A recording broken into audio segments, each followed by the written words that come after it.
You're in the Business Insurance Zone with me, Steve Savant, National Insurance columnist and financial color commentator. And all this week, our series on marketing to the fiduciary community. And today on The Biz, we're reviewing life and annuity company balance sheets with special guest CPA Ken Davis. When it comes to life insurance, annuities, long-term care, disability, or group pension plans, we're the news you can use.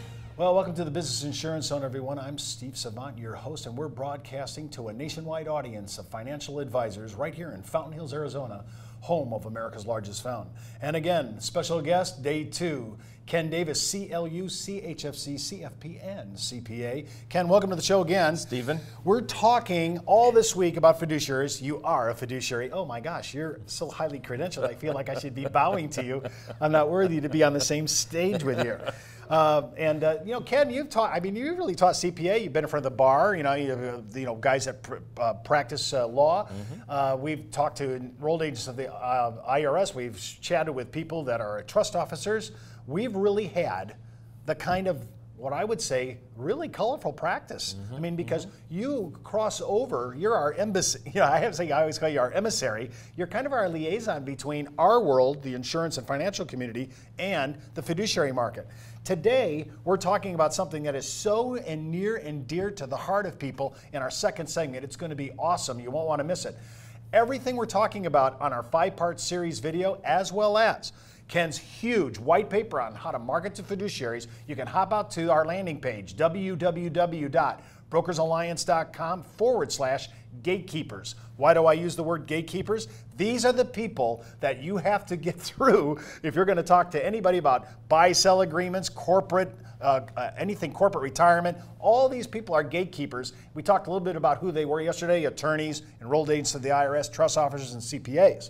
Today, we're talking about carrier balance sheets. Now, Ken, this is so your wheelhouse, okay? But let's talk about it, because why is that a good marketing piece for CPAs, for us who are in the insurance area, to use as a kind of a tactic to get inside? Well, like our good friend Dale Carnegie said, is put yourself in the other person's shoes. And I know that sounds a bit trite, but it's absolutely true. And what tools do CPAs create and use to analyze what's good for their clients? Mm-hmm. Balance sheets and income statements. That's where they've been trained in that area. They understand it. They're comfortable with it.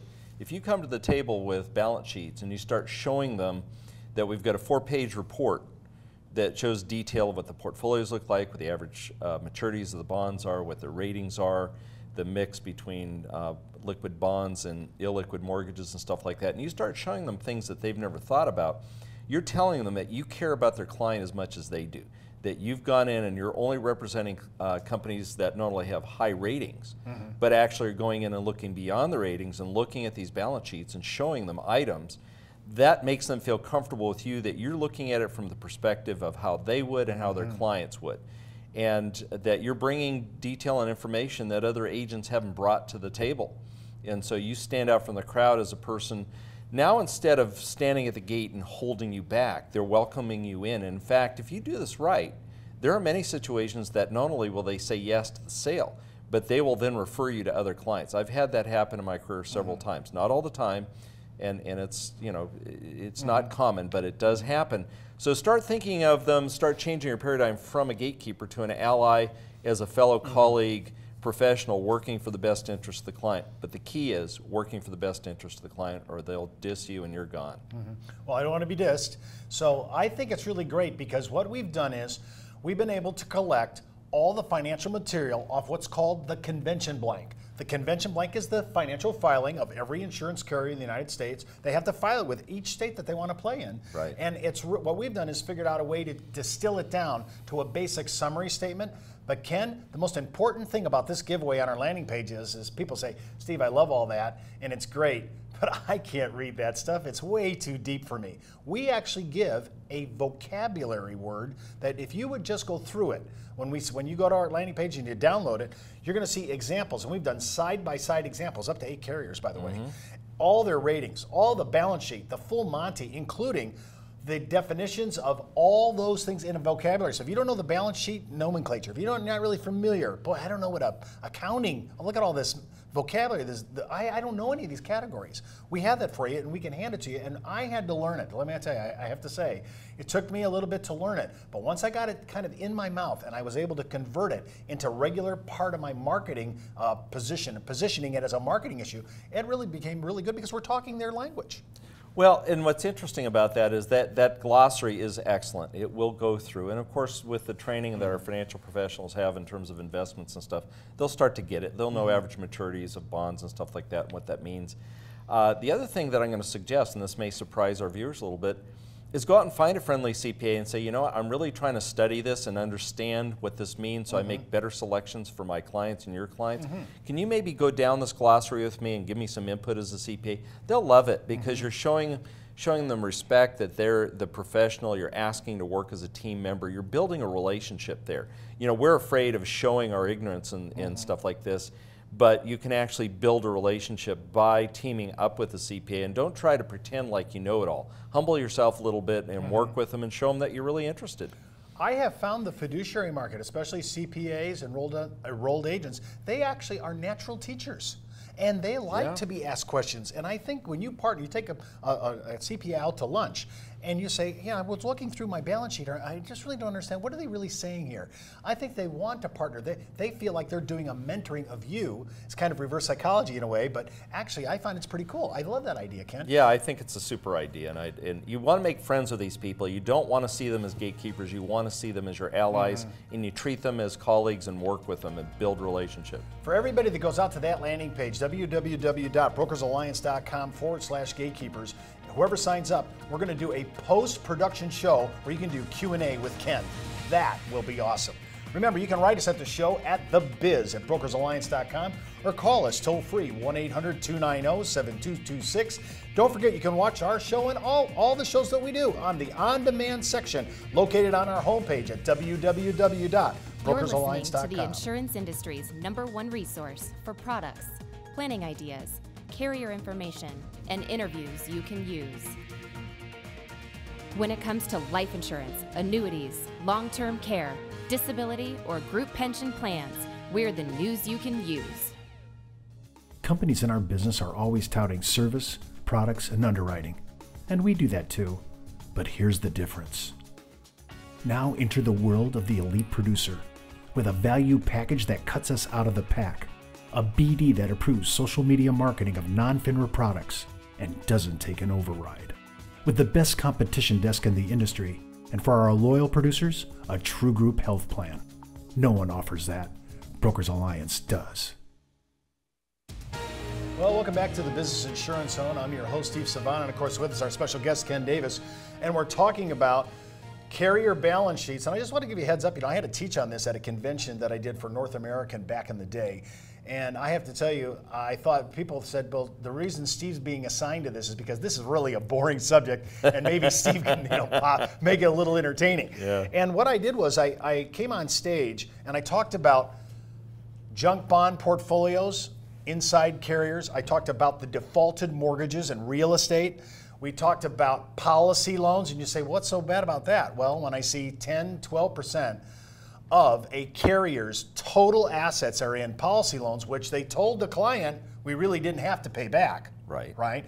It's sitting on there making what, maybe 2% loan spread, and it's illiquid. So just remember, I think when I'm looking at this, if it's illiquid and it's only 2%, maybe, is that an okay asset? And remember, even though we reserve for it, it's parked, we can't really collect till what? Death. Right. The odds of us getting it paid back are remote because everybody and their mother keeps telling us to what? You can use it and you don't have to pay back. Right. So let's talk about a few balance sheet items here, Ken, that I really want to know. Surplus. Now, in our regular domestic language, I just would go our net worth. When we talk about surplus, it's surplus plus our reserves. There's money sitting around in some bank that's there for our obligations, our balance sheet obligations. Talk a little bit about surplus. Well, what's interesting about financial institutions, banks or insurance companies, whatever, is they have very thin margins. Their surplus or the retained earnings is relatively small. And so if there are losses larger than expected, if the underwriting isn't done or whatever, that can chew up the surplus and then technically they're in default. I mean, they have larger liabilities than assets. So the larger the surplus, the reserves, and the retained earnings, the stronger the companies are.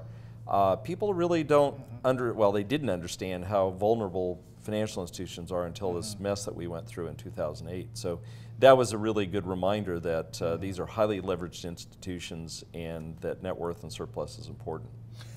When you have good news in the market and your insurance carrier or your annuity carrier is getting good press, it's great. Sure. But when it's negative, it can really put some pressure on, and I've noticed that CPAs and attorneys, they really want to see what the carrier balance sheets are beyond just ratings. And we're going to talk about ratings tomorrow, and it's important, and believe you me, we use it all the time. But it's important to know that there's some basic balance sheet issues here, and again, we're going to give it away. I'm looking at 8 carriers side by side, and I mentioned just in passing the policy loan issue, and one of these carriers is at 11.9%. So it's not that it's bad, it's just that I bring that up. If everything was equal to all the other comparisons, and in this case it isn't, there's several other anomalies that I'd like to address. But if that was it, I might look at that and say, what kind of loans? And remember, one of the big things is this fiduciary community doesn't know anything about arbitrage loans, zero net cost loans, wash loans, spread loans, and especially direct recognition loans. So if I saw that, and that might be what I go after in a balance sheet. Well, what's interesting is let's shift just a little bit here and look at a competition or where you're competing with other agents on a really major case. You start pulling this kind of minutia in detail, and you go and the gatekeepers are sitting on the other side of the table, and you start bringing up things that none of the other agents are. So, well, you know, we're looking at these 2 carriers, and the numbers are pretty close. One's a little bit better, but look at, you know, these balance sheet items. We have concerns about that, and you're talking about a massive amount of life insurance here. You need to be concerned about that, and they'll respond to that. The gatekeepers love that kind of stuff. You're going to say, hey, we'd rather be just a little bit more conservative. Yes, the numbers are a little more expensive or not quite as much cash value, but there's that strength and safety there. And that's how you use a tool like this. You're speaking their language. You go, oh, wow, nobody's talked about this before. This guy's really sharp. He's looking at it the same way we would. He's not just the normal insurance sales guy. Well, I noticed because of the interest rate environment, I've noticed that several carriers are doing what I thought they would never do again, and that is move from investment grade class 1 and 2 bonds to moving into non-investment grade class 3 and below, better known as junk bonds. Now, Ken, I know where the interest rate pressures are terrible, but if we start seeing carriers dip over to the junk bond, and I've seen increases, and it shows the increases on the balance sheet, I might be concerned, but more than that, my CPA might be concerned. Well, yeah, and what's interesting is many years ago when executive life was the place to go, the lowest premium, the highest cash value, the highest commission. The quickest vanish. Yeah, and the most liberal underwriting, we didn't have this kind of information available back then. It was available in hard copy. I actually went down to the insurance commissioner of the state of Arizona, got a blue book on executive life, and I'm saying, this doesn't make sense. And see, a CPA would look at that. They look and say, how can you do all of these things and compete? Nobody's that good, right? Well, I figured there had to be higher risk. So I pulled the blue book out, I look at this kind of data, I had 50% in junk bonds. The rating services back there didn't get it. They had never seen this phenomena called junk bonds come to be, like we had going on back there with Drexel Burnham and that whole new category. And I said, no, I know they're A+ rated, but I'm not doing this. I'm telling my colleagues, my other insurance agents and my clients to stay away and say, yeah, but it's A+ rated. I said, I don't care. So the ratings are a good start, but these balance sheet items are where we can cut out and find stuff that nobody else is looking at, and you will earn the respect of these fiduciaries if you do that kind of work. We're talking the language of the fiduciary. We're giving them real substantive items that they can relate to, and you can get that at www.brokersalliance.com/gatekeepers, and all our giveaways, including Ken's patented white paper giveaway and our 5-part series. Well, remember, you can always check us out and write us at thebiz@brokersalliance.com or call us 1-800-290-7226. And you can always go ahead and watch all our shows at www.brokersalliance.com. The Biz is brought to you by Brokers Alliance, a national leader in insurance products, support services, and educational workshops. When it comes to life insurance, annuities, long-term care, disability, or group pension plans, we're the news you can use.